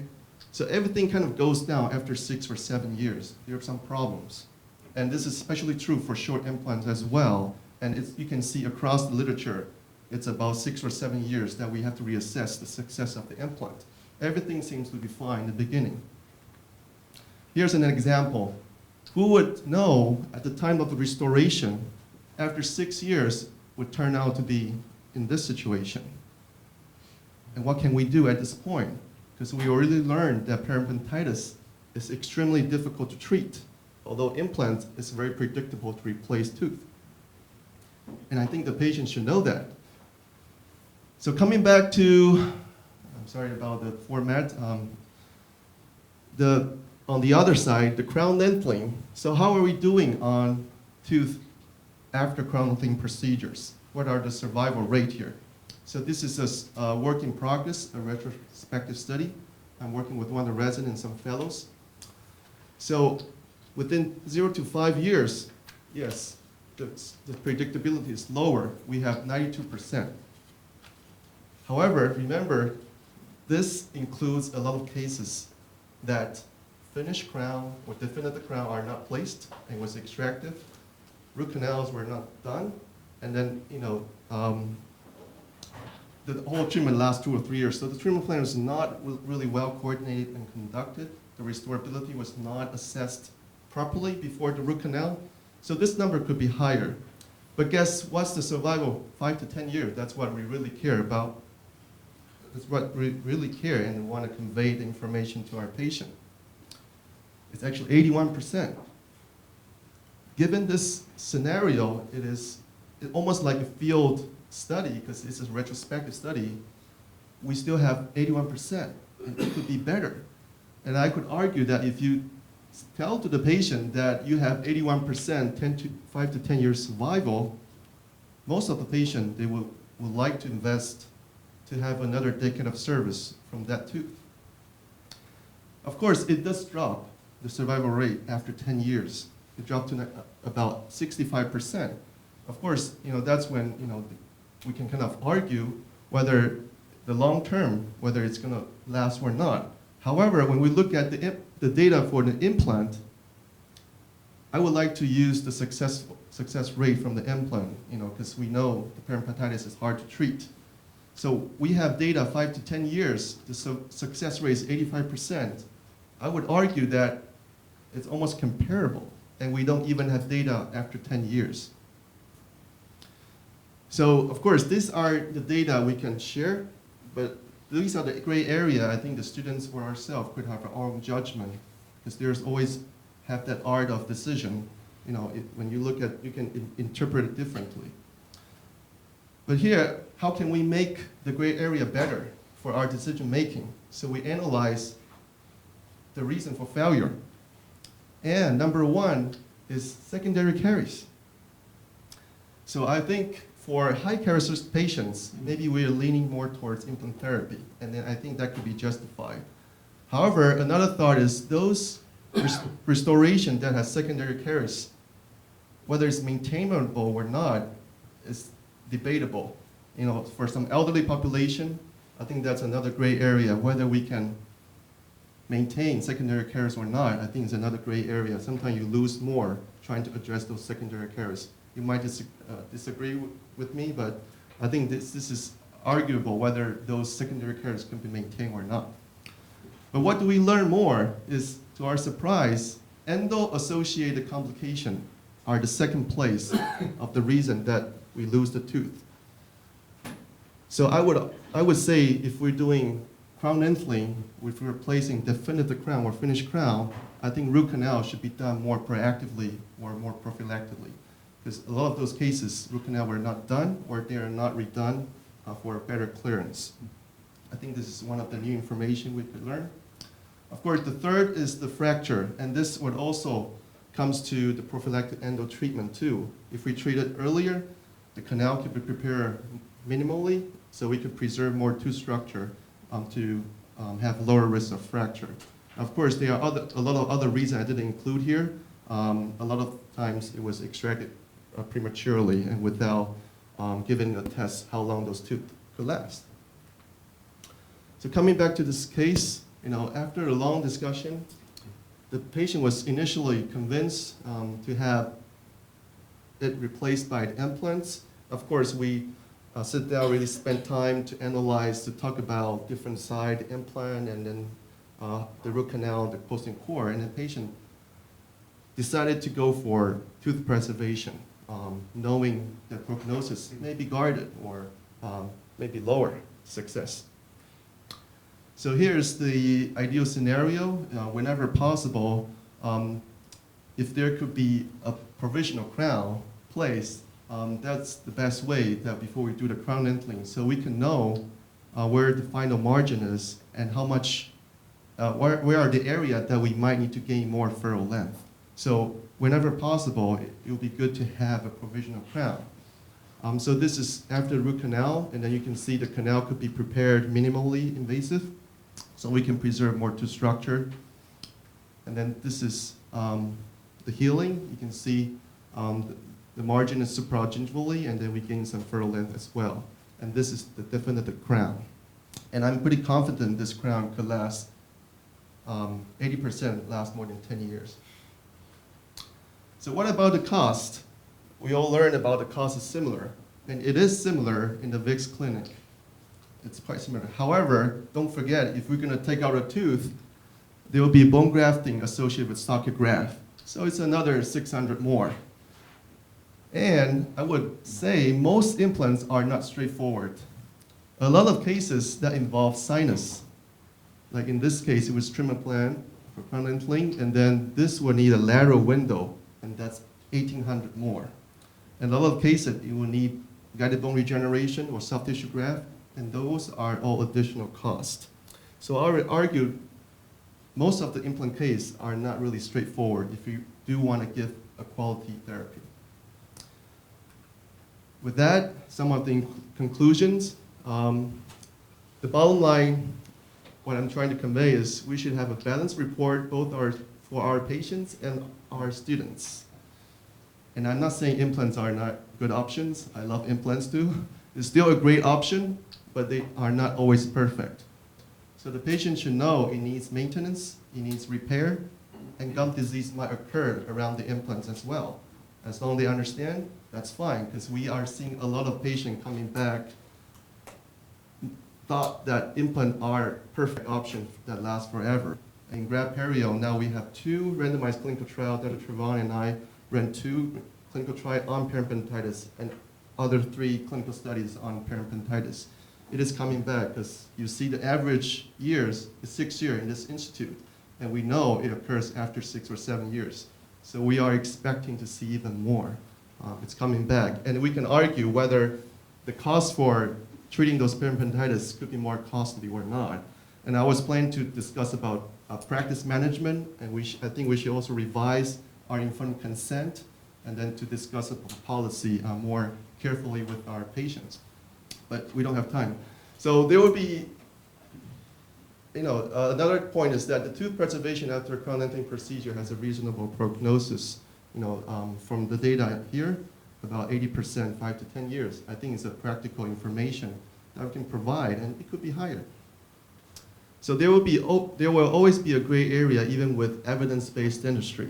So I don't think we could ever reach the point that we can have 100% personalized, decision from evidence-based data.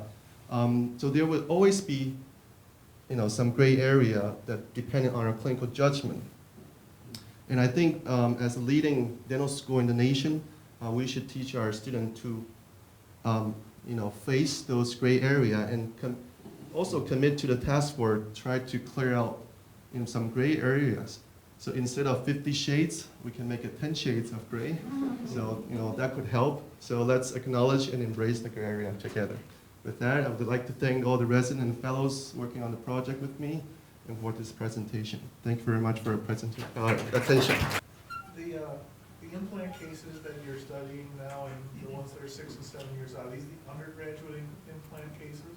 It's all combined, but a good portion are from our center. Okay. And are they mostly the old Strawman ones, or are they the newer? That's the top secret. Are they across departments? Yes. Yeah, they're doing some analysis, but yeah, that's. Okay. So Bonnie and I were nodding heavily with that because we get the risk management on these cases when they're going to last a lifetime, you know. Well, we expected you to be dead by now, but they don't, and we do have to try to work that stuff out. Carolyn, I loved your presentation. I think two things came to mind. I remember when I was early in practice, I had a front desk person, and I heard her say to this patient on the phone who must have been calling with an emergency, saying, "I hear your appliance must be having a problem." She goes, "No, not in your kitchen, in your mouth," which I thought was another word. And when we did our textbook on treatment planning, the first time we used Homecare throughout the whole book, and then they sent it out to be edited. They came back and said, "What do you mean by home care? You paint the house, put new shingles on it?" And it was interesting that, because it was a non-dentist who did the second review of it, and they pulled some of these words and had us make some small changes. But I thoroughly agree with everything else. I mean, with everything you said, there's so many words are so important in talking with patients. And I'm pleased to have some time with you today. I thank you, Dr. Nalia, for putting this together and talk a little bit about an area where I get a lot of shades of gray. It's already here. I also hear it from you folks when we talk about oral medicine issues. And, you know, the decision to treat or not treat a patient is really a complex question. And many of you wrestle with it long before you maybe call someone in oral medicine for a consult, or I'm called over to a hygienist in our faculty practice. Is it safe to treat this patient or not? And, oh, this blood pressure's high. I don't know if this is right or not, or do we need to pre-medicate or not? And I just wanted to talk a little bit about, one, how we got into this kind of confusing time, how we may be able to be getting out of it, and what we need to do with our students to help understand this gray area and make some of the best decisions. And that's a lot of stuff to do in 10 minutes, but I think I can do it. So, this was me 30 years ago. I'm starting my 31st year of teaching, my more than that year of being a dentist. And when I started teaching and was called as a director of oral medicine to come to a chair and advise on blood pressure, I was very good. I went back to my Bricker textbook, and it was pretty clear. If you see right here, these were the guidelines that I had. And, you know, life was pretty simple. You know, you've got hypertension, you don't. And those of us who've been around a while almost nostalgically long for those days when the guidelines were so nice and easy that they could be put down in 2 pages. Conversely, if you look at the last blood pressure standards that were out, I'm not going to make you read that, but you see that, like many things, is coming up in all our presentations today, with more knowledge, we see the complexity, we see that age, kidney disease, things like diabetes, all these will affect your blood pressure range, and that really, they even talk about a target. Some physicians can only get you to a certain point, and if someone's got a sore tooth and they need it taken out, you know, you have to make a decision on to treat some of these patients. So I think sometimes just looking at one oral medicine issue can be very complicated, and with our standards getting like they are now, it's hard. It's really hard. It's hard to get that information out to a large group of practitioners here. I think that's why it's nice to have a group of people to consult with, but these are some of the things I think at when I get called chairside. But there are some ways that we're making things better, and we can take all that information and try to distill it down. And this is what we have out there in our clinic manual as some guidelines for our staff. And you may wonder, wait, I've never seen that. Well, we did a CE course on it. But at the same time, I just want to point you to, we have a pretty nice clinic manual out here. It's now a wiki, so you can search on simple words and find things. And we're starting to build this guidelines for medically compromised patients. So it is a place that you can go to get some of this information. Right back to my... Just the previous tab. There we go.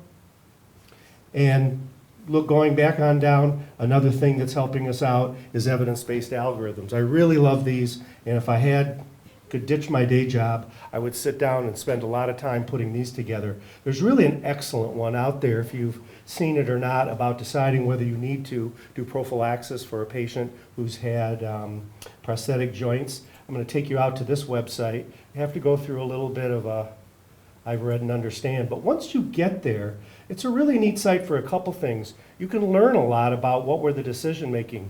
So let's say we're going to do a procedure that does not result in significant bleeding on not an immunocompromised patient. They have no diabetes, no history of infection before, and the joint's been in for a year or longer. You hit that, hit the compute button, boom, you don't need to do antibiotics. That's an easy one. Then you can start to play with this and start to take things away. Well, we're going to have this. They are severely immunocompromised. Things start to change. Drag the screen to the right. I can try. My fault. Sorry about that. And you can start to change these and see that they change the algorithm on the other side. And then you can have to recalculate here. Then you can really start to get exciting and say that they have a high HbA1c and calculate that. Maybe appropriate delay treatment, contact somebody. It can start to give you different solutions. It's building them on there. So I could see building these for hypertension, for a lot of the other things, taking the literature and just playing around with these buttons when I show it to the student. They understand the things that really affect it.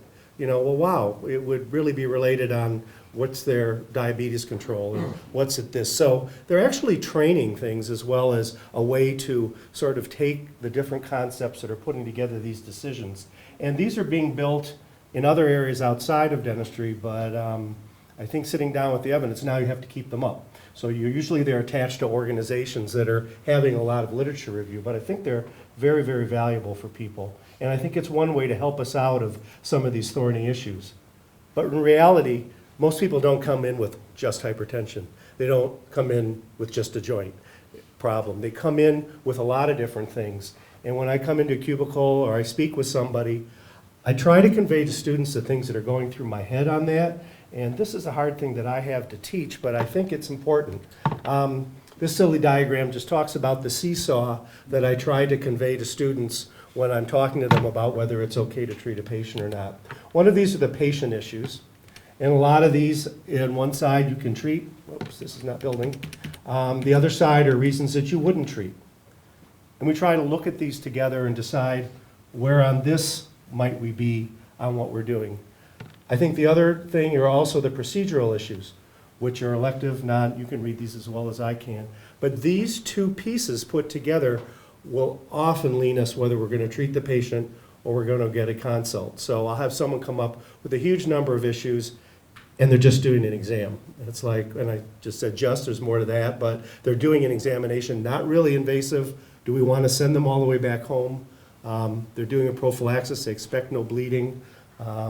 You can look at these and at least get some idea to start to consent with patients, but it's just one way that I try to reduce the gray a little bit as I talk to students.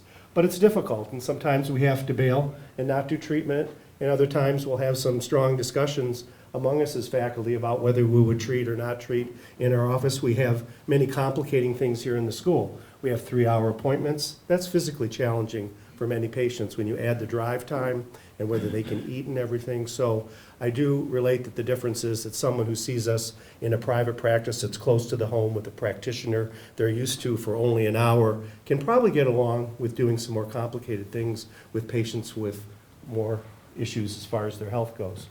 So I want to thank you for allowing me to talk a little bit about these shades of gray that I deal with. And I really look forward to more of these presentations. I think we have one more, don't we? Okay, well, this idea is something that probably is misplaced in the conversation since we've already talked about a lot of the things that I'll address a little bit, but hopefully it'll sink in as we go. I got really interested in this idea of getting the patients involved with decisions a long time ago, and that's going to be a primary focus of what I talk about. So it's needless to say at this point, dentists disagree on stuff, and that's been highlighted in the popular literature. It's the 20th anniversary of this for those of you who remember it. Basically, dentists become a little bit narrow-minded sometimes, especially if they isolate themselves, if they're not educating themselves. And dentists by nature want to fix stuff. So waiting and watching goes against our natural order in a lot of ways, in some cases, I think. The other thing about patients is sometimes they don't know what they don't know. In other words, some patients will come in with something that's rather challenging or impossible, and they just don't want to give up on these teeth. In other cases, patients have very pedestrian needs, and they're just frustrated, and they want all their teeth out. And they don't know what they're asking for, but they think they do. So we want to get the patient involved. We want to try and pay attention to what they have to say. We want to factor their needs and interests into our decisions, but at the same time, we have professional standards that we have to continue to meet as well. And that's something that is a fine line to walk sometimes. So here's a scenario, a real life scenario from one of my patients from residency. This was in the pre-implant era, not that that matters a lot, but it kind of did in her case because she had first molar to first molar occlusion on both sides, and she was falling apart slowly in front of our eyes. This thing wasn't working. We'd thrown everything we knew at her at that point. And I had her on 1 month recall. And I tell the students, it's like the two of us were like a bad married couple after a while, where we knew each other so well, and it's like, you again? I don't want to talk to you. Well, I'm here. And that was kind of the way it worked out. So the thing that I want to focus on is this idea that we see patients who look similar in a lot of ways every day, but what they ultimately might want or need can be very different from one patient to another when you spread it out. And what really makes it different is the perceptions. The perceptions of risks, costs, resources, preferences, and the 3 levels that I like to talk about, and I do this in the clinic with students every day, and I probably get myself into trouble, but basically hospice care, which is what we were doing for this woman that I just showed you. Ambitious experimentation, where we're just going to try something, we're going to throw resources at it and hope for the best. Or the Kevorkian approach, which is the assisted suicide idea, where we're going to take these teeth out. And in almost every true dilemma in dental treatment planning, these 3 options come into play somewhere in that conversation. So these decisions we're making, the choices we're making, we want to do it smart, and there has to be a process. Now I'm going to go off the reservation for a minute. I'm going to talk about something that I've never been able to apply in real life, but someday I'd like to. And I know there's branches of medicine where they're doing it now because they've got more evidence than what we have. But basically the idea that I want to present to you is called decision analysis, where it's basically a structured way of looking at questions and dilemmas using 2 important things, using probabilities, which unfortunately we don't know a lot about. I'll get into that in a minute. And values, which are things that we can't judge. The patient has to judge it. And so the way these decision analysis processes work is you end up at a certain point in your clinical scenario. You've got a choice of different actions. The actions have consequences. There's chances of something happening or something different happening after that chance note occurs. And then at the end, whatever we end up with has a value attached to it. And the patient is the judge of whether that value is favorable or unfavorable for them. So probabilities and values in dentistry are almost impossible to get at. In other words, the probabilities about a certain clinical situation and what is going to happen to it. My hat is off to the cariology community. I think they've got a lot more going on with this than most other parts of dentistry do. In periodontics, there's like 0 in terms of evidence. Values, likewise. About 25 years ago, my whole idea for my scholarship was going to be doing surveys to see what people think of stuff, what patients think of stuff. Never did it, never got there. My other responsibilities took me away from many of my research goals, and the rest is history, as they say. Here's a scenario. I think most of us will react to this. We want to know a few more things about this patient, but most of us have kind of an inspiration that we want to take care of this. We want to solve this problem. On the other hand, patients look at this, it's like, nothing's hurting. Why would I want to get treatment? Let's just wait. So we tell the patient, if I were you, I would, because of health, the risk for disease. Then the patient's thinking the cost, the risk, the fear, the injury. We're thinking liability a little bit sometimes. Ultimately, the patient and we were in this wrestling match, and if I were to say something about the way the pre-doctoral clinics work, there's more unaddressed questions about this than anything else I can think of, where these third molars are just kind of lurking in so many of our patients. I think it's irresponsible. I think we should call the question. We should make some decisions while these patients are young and while the healing process would be uncomplicated. but patients by their very nature want to wait. And so we wait. And that's what ultimately happens. Here's an attempt I made several years ago at creating a decision tree for this. And again, this is way too small to read. But basically what I wanted to go to is the decision nodes in red here. We don't know a lot. The oral surgery community is trying hard every day to try and fill in the blanks with a lot of this information.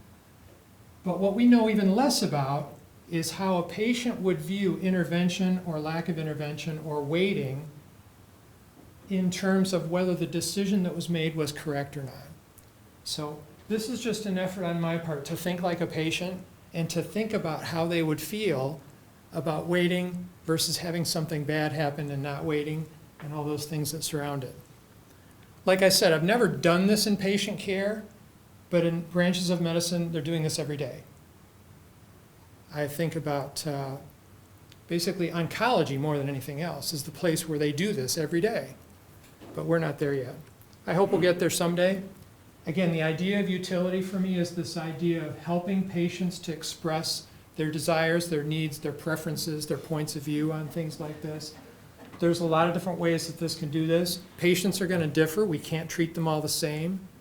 We as providers are going to differ as well, so we have to think of it that way as well.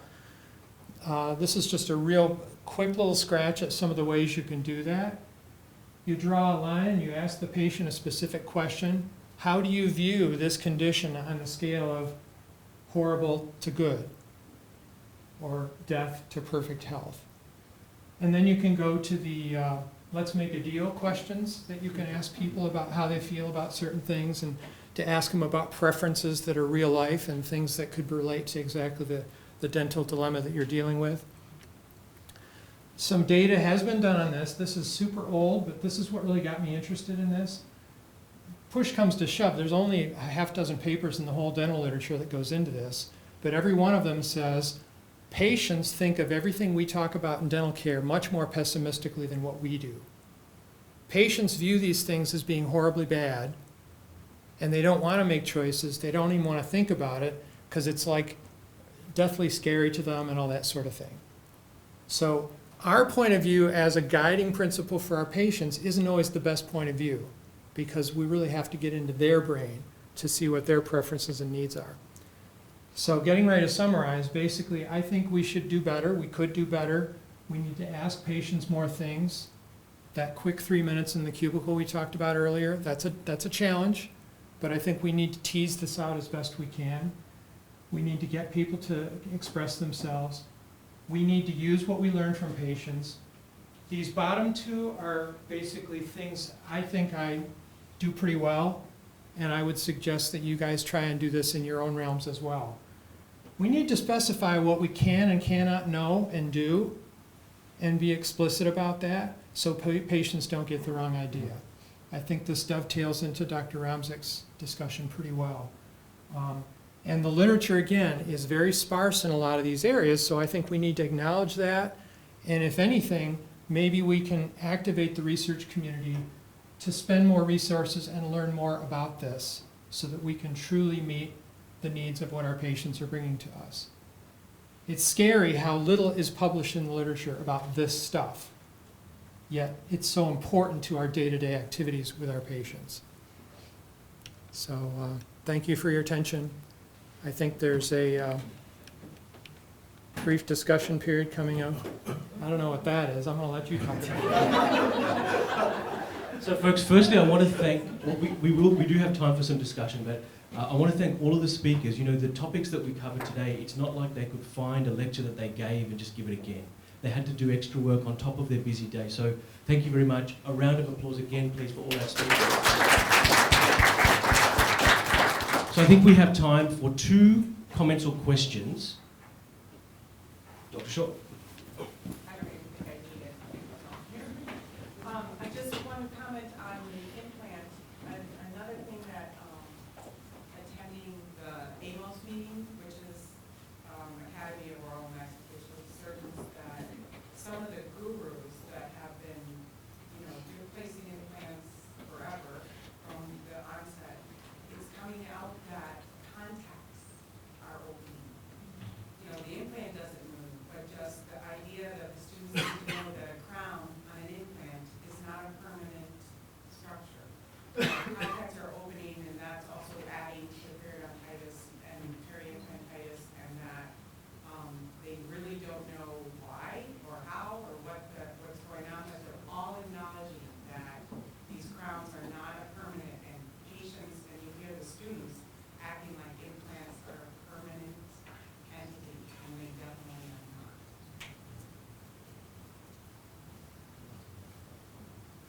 Bill, I loved your presentation. Nowadays, if you want to get a clinical trial funded to look at outcomes of any drug for any dental problem, you are forced, if you want to get funded, to get patient outcomes in there. Because the times when we would only say this works for caries and that's the only outcome that we would have are gone. Because there might be things that work really well that everyone hates and no one wants to use. So patient outcomes, values, acceptability, how does it impact quality of life of the individual, the family, the caregivers, are now mandated to be into trials. So I hope that will start building the evidence base on how these things affect not only the health outcome that we're measuring, but everything else, because that's important decision. Folks, a big thank you to Catrice over there for helping to organize everything. But what this is a video of a woman taking the head off a doll, okay, which can be found on YouTube. And the question that I was going to ask is the head part of the body? Is the mouth a part of the body? You know, sometimes, I'm guilty of this too, we teach and practice dentistry as though it's not part of the rest of the human body. You know, in the clinic, because there are considerable challenges when we're in the clinic. We're trying to teach dentistry for one thing, and sometimes we fail to reinforce the science that we ourselves learnt, as well as our students learnt just a year or so ago. But the future of dentistry is more interaction with science, not less. This, of course, is a plug for Speed Learning 5. Okay? So there's a lot of research showing the interactions between oral health and systemic health. And this is just an example. I can't tell you about all these, but I'll tell you about the fourth one here, stem cell transplants. So stem cell transplants have, so these are procedures with very high reinfection rates, okay? About 30% of patients have reinfection. But if they have periodontal disease, reinfection rate is 53%. 53. This means that you are more likely to have an infection than not. And this adds considerably, it adds 8 days to the length of stay and over $120,000 to the cost of care. And it's already been controlled for socioeconomic status, insurance, age, gender, household income, insurance status, I don't know if I said that. So periodontal disease obviously has an effect on the healing in a stem cell transplant. And there's various other studies like this, and this is the future of dental medicine. And so Speed Learning 5 is really to help us, to empower us, and I need this too, to talk with our students and their patients about basic science. Things that we learnt in high school that sometimes we don't reinforce, because you can be a pretty good dentist without knowing all the basic science. But you can never be a great dentist. And we want to be great dentists, and we want to graduate great dentists. So Speed Learning 5 is about bringing the head back to the body. So please save the date for that. Thank you again for being here on a work night. It's much appreciated. Thank you again for the speakers. I love you all.